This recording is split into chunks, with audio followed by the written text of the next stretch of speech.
At 3:07 a.m. on a rain-slick street in Preston, England, a single red light blinked alive on a GoPro strapped to a black hoodie.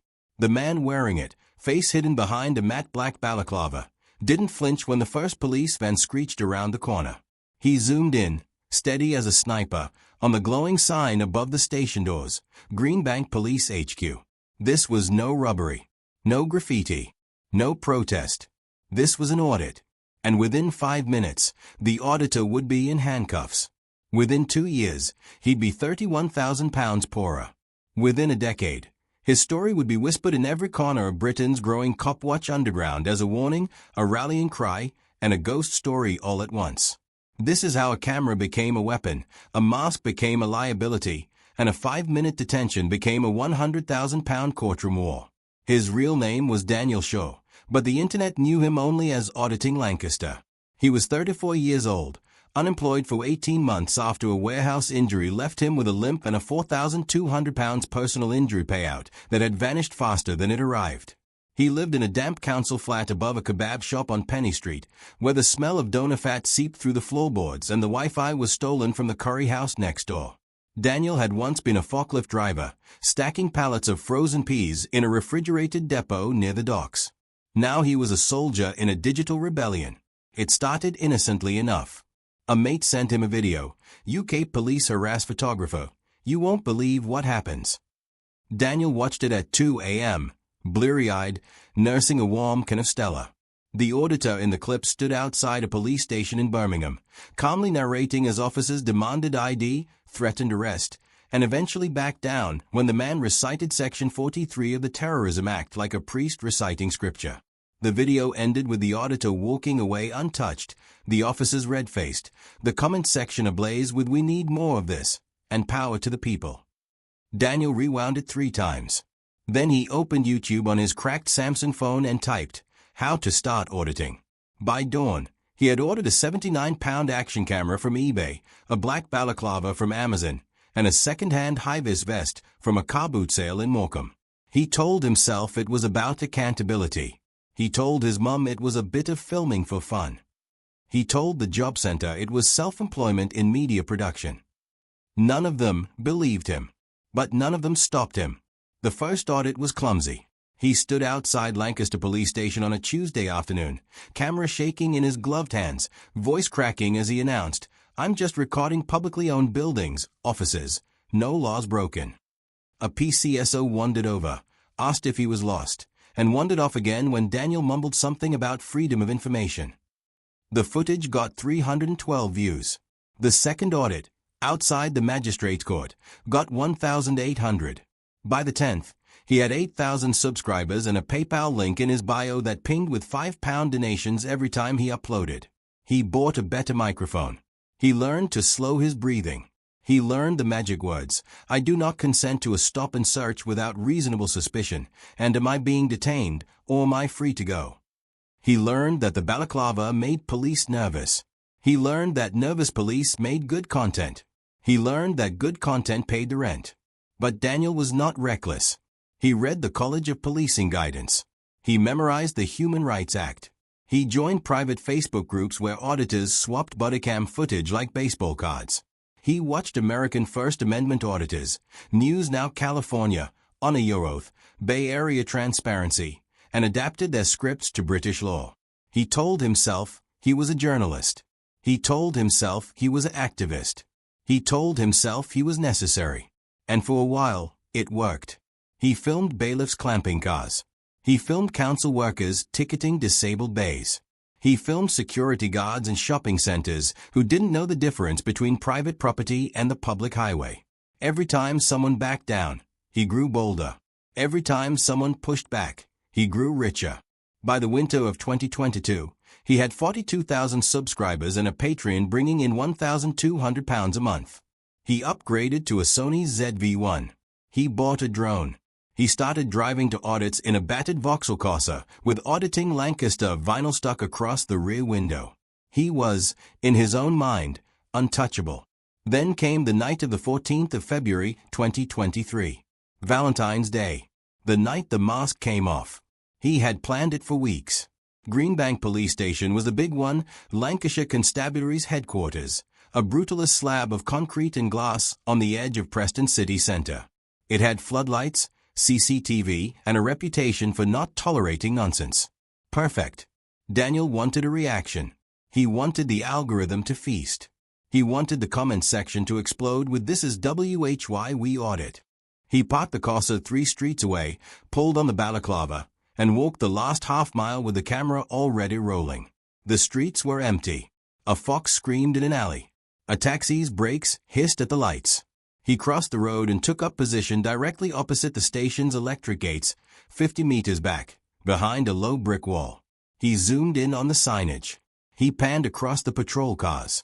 He narrated in a low, theatrical whisper, 3:12 a.m. Greenbank Police HQ, Preston.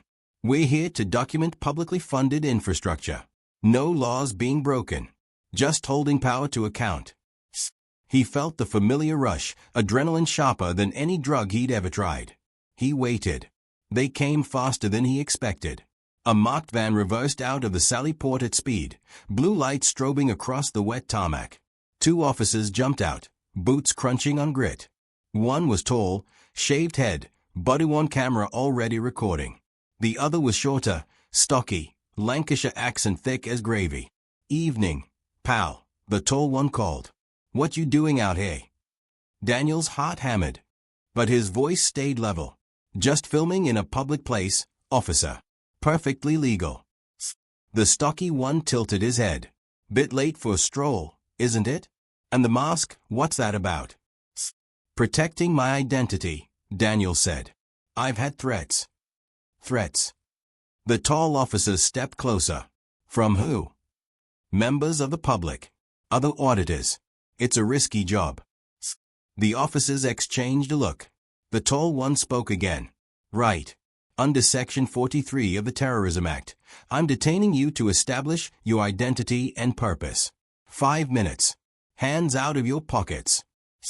Daniel's stomach flipped. Section 43. He knew it backwards. Reasonable suspicion. Proportionate. Time limited. But at 3 a.m., masked, alone, outside a police HQ, he knew how this looked. He raised his hands slowly. "I do not consent," he said, "but I'll comply to avoid escalation." The stocky officer moved behind him. Cold metal clicked around his wrists. The camera kept rolling, strapped to his chest, red light blinking like a heartbeat. They walked him to the van. The tall officer spoke into his radio. "Control, Sierra 6. Detainee at Greenbank front gate. Masked male, filming the station. Requesting intel check." Daniel's mind raced. "Stay calm. Get their caller numbers. Get the time. Get the dialogue." The shorter officer leaned in. "Name." Daniel hesitated. Then, in a thick, fake Eastern European accent, "I know speak English." The officers froze. The tall one laughed. Short, sharp, humorless. Pull the other one. "Mate, you were fluent 2 minutes ago." Daniel doubled down. "No English. Tourist." The stocky officer sighed. "Right. Let's try this again. Name." Daniel stayed silent. The tall officer reached forward and tugged the balaclava up, just enough to reveal Daniel's face. The camera caught it all. The reveal, the recognition, the flicker of triumph in the officer's eyes. "Daniel Shaw," he said. "Auditing Lancaster. Thought that was you." Daniel's cheeks burned. The accent vanished.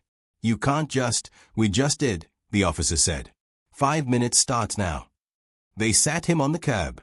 The shorter officer searched his pockets, wallet, keys, a half-eaten Snickers. The tall one ran his name through the system.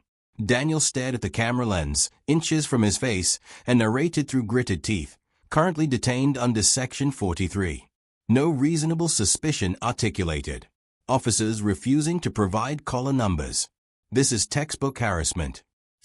The tall officer glanced at the camera. "Reasonable suspicion? Mate, it's 3 in the morning. You're masked up like a bloody ninja, filming a police station. In what world is that not suspicious?" Daniel opened his mouth to argue, then closed it. He knew the script. He knew the law. But he also knew the optics. and the optics were bad. At 3:17 a.m. The radio crackled. Control to Sierra 6. Daniel Shaw, no once, no warnings. Known auditor. Previous for public order, no conviction. The tall officer nodded. Right. Mr. Shaw, you're free to go. Consider this a friendly warning. Next time, maybe audit in daylight. And lose the mask. They uncuffed him. Daniel rubbed his wrists, stood up, and stared straight into the body-worn camera. This is false imprisonment, he said. Assault. Battery. You'll be hearing from my solicitor. The officers walked away, without another word. Daniel stood alone in the sodium glow, balaclava dangling from his hand like a defeated flag. The camera kept rolling. He zoomed in on the retreating van, then on the station sign, then on his own shaking hands. 3:22 a.m., he whispered. Detention lasted 5 minutes. No apology. No justification. This is why we audit. He uploaded the footage at 5:44 a.m. By 9 a.m., it had 100,000 views. By noon, it was trending on X with the hashtag #GreenbankGate. By evening, HNK Solicitors, specialists in actions against the police, had slid into his DMs. The claim was filed in June 2023. Daniel Shaw versus Chief Constable of Lancashire Constabulary. Causes of action: false imprisonment, assault, battery, breach of Article 10, freedom of expression, and Article 8, right to privacy, ironic, given the balaclava. Damages sought, £25,000. HNK took it on a no-win, no-fee basis. They smelled blood. So did Daniel. He imagined the payout: new camera, new car, maybe even a deposit on a house. He imagined the apology. He imagined the officers disciplined. He imagined the comment section crowning him a hero. He did not imagine the counterclaim. Lancashire Constabulary's defense was brutal. They admitted the detention. They admitted the search. They admitted removing the balaclava. But they denied wrongdoing. Section 43, they said, was lawfully invoked. Reasonable suspicion: a masked individual, alone, at 3 a.m., filming a high-security police facility, refusing to identify himself, pretending not to speak English. In the post-Manchester Arena attack landscape, in the era of drone swarms and 3D printer guns, this was not paranoia. It was protocol. The detention lasted 5 minutes. No force beyond handcuffs. No injury. No malice. And the balaclava? Removed for identification purposes only. Proportionate. Necessary. Lawful. Daniel's barrister, a sharp-eyed woman named Priya Malhotra, tore into the police evidence. She cross-examined the tall officer, PC Darren Holt, in the witness box for 2 hours. Why didn't you ask for ID before cuffing him? We did. He refused. Why not de-escalate? He was evasive. Why the mask removal? To confirm identity. But you knew who he was. We suspected. We needed certainty. Priya played the bodycam footage on loop. She slowed it down. She zoomed in on Daniel's face as the balaclava came off, eyes wide, mouth twisted in humiliation. She called it state-sanctioned degradation. She called it punishment for journalism. She called it the thin end of a very thick wedge. The jury, 6 men, 6 women, all from Preston, watched in silence. Daniel took the stand on day 3. He wore a suit for the first time in years. The jacket strained across his shoulders. He spoke clearly, confidently, rehearsed. He talked about his mission. He talked about transparency. He talked about the 42,000 people who relied on him to hold power to account. He did not mention the Patreon. He did not mention the £79 camera. He did not mention the balaclava. Until the defense barrister, a soft-spoken man with a voice like velvet over steel, stood up. Mr. Shaw, why the mask? To protect my identity. From whom? Threats. Doxing. I've had people turn up at my flat. Yet you film police officers' faces, their collar numbers, their homes sometimes. Why the double standard? Objection. Sustained. But the seed was planted. The barrister moved on. 3 a.m. Why not audit at a reasonable hour? Police operate 24/7. Accountability must too. Fair enough. But pretending not to speak English, why? Daniel hesitated. To avoid giving personal details without legal obligation. So you lied to trained officers investigating potential terrorism. I was asserting my rights. The barrister smiled. Thank you, Mr. Shaw. No further questions. Daniel left the stand sweating. The jury deliberated for 4 hours. They returned with a verdict that echoed through the courtroom like a gunshot. For the defendant on all counts. The detention was lawful. The search was lawful. The balaclava removal was lawful. No damages. And then, the twist. Costs. Lancashire Constabulary sought £30,575 in legal fees. HNK Solicitors sought £1,200 from Daniel for discontinued elements of the claim. Total, £31,775. The judge gave Daniel 28 days to pay. He left court in a daze, the suit suddenly too big, the tie choking him. Outside, a dozen auditors waited with cameras. He forced a smile. This isn't over, he said. But his voice cracked. The appeal was lodged in January 2024. It was dismissed in March. The costs order stood. Daniel sold the Corsa. He sold the drone. He sold the Sony ZV-1. He moved back in with his mum in Morecambe. The kebab shop flat was relet to a student. The channel, once 60,000 strong, dwindled to 38,000.